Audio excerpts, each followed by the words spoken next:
Jared Tebow here, going to show you guys how to shim your pinion gear into your bulkhead and then shim a diff into your bulkhead. So we'll take the bulkhead, we got the bearings in there, going to put the pinion gear in.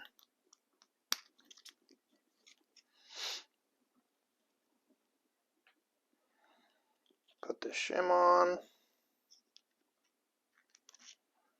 I already got Loctite on the set screw.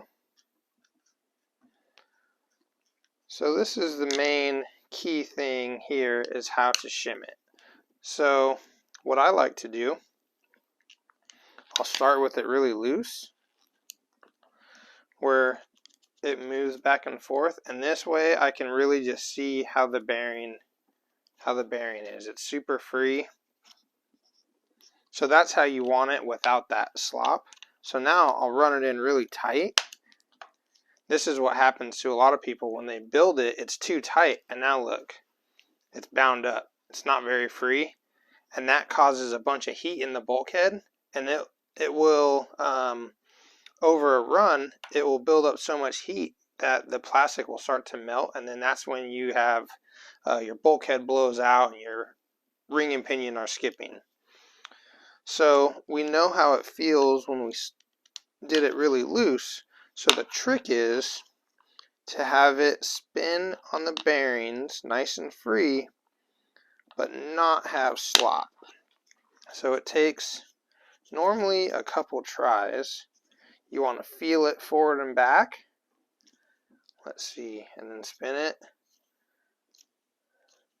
That's pretty free actually. And there's no forward and back. I can spin it with my hand. Spins nice and free. And then we do a big torque on it. Alright, so we have the pinion all ready to go. Alright, so we have our bulkhead all ready to go.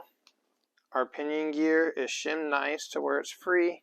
Now we're going to talk about shimming the diff into the bulkhead.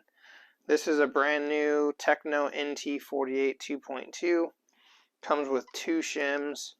What I normally do is put 1 shim on the gear side. But since this is a new build, the diff fits in there pretty nicely as it is. So it's not really critical. It fits in there good, doesn't move side to side. But that's what's really important when shimming a diff. So people call it backlash. If you hold the pinion gear, you feel the ring gear, you have a little bit of some movement, like the gear mesh of the 2 gears. And that part is important, but I would say equally important or more important is that the diff doesn't move side to side. This is a brand new build, like I said, but after you drive this car for 30 minutes, an hour, that bulkhead is going to break in, and you will need to add this second shim. And it's important to, as you run your car, you know, each car is a little bit different with how the bulkheads are. But as you run it and it breaks in, you check this. A lot of times I hear cars skipping and stuff in practice at the races, and I'll go and I'll, be like, oh, hey, your diff is skipping or something, and I go, and you just grab the out drives and you can move the diff side to side. And that's a big problem because your gear mesh is always changing. And when you go under braking, it does a really strong force on the diff, and it will push it, one way, and that might cause it to actually skip, and it will stretch out your bulkhead. So if you have it shimmed correctly to where you can't move it side to side, your bulkhead is not really going to open up under strong braking, and you're not going to have that gear skipping issue. So those are the 2 really key things when trying to shim an 8-scale diff into your bulkhead. Alright, so we got your pinion gear set nice and smooth. We got your diff shimmed into your bulkhead. You're pretty much good to go. Last thing is have some good grease for the ring and pinion gear.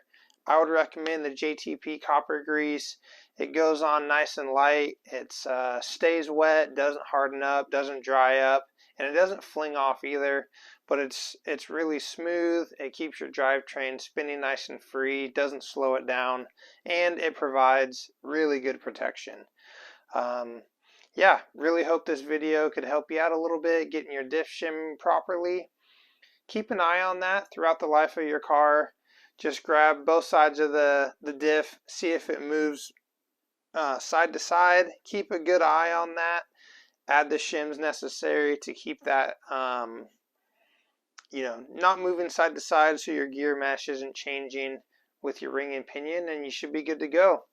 Thanks for watching. Make sure you subscribe to the channel. Going to be bringing a lot of cool videos to the channel every week. And thanks again.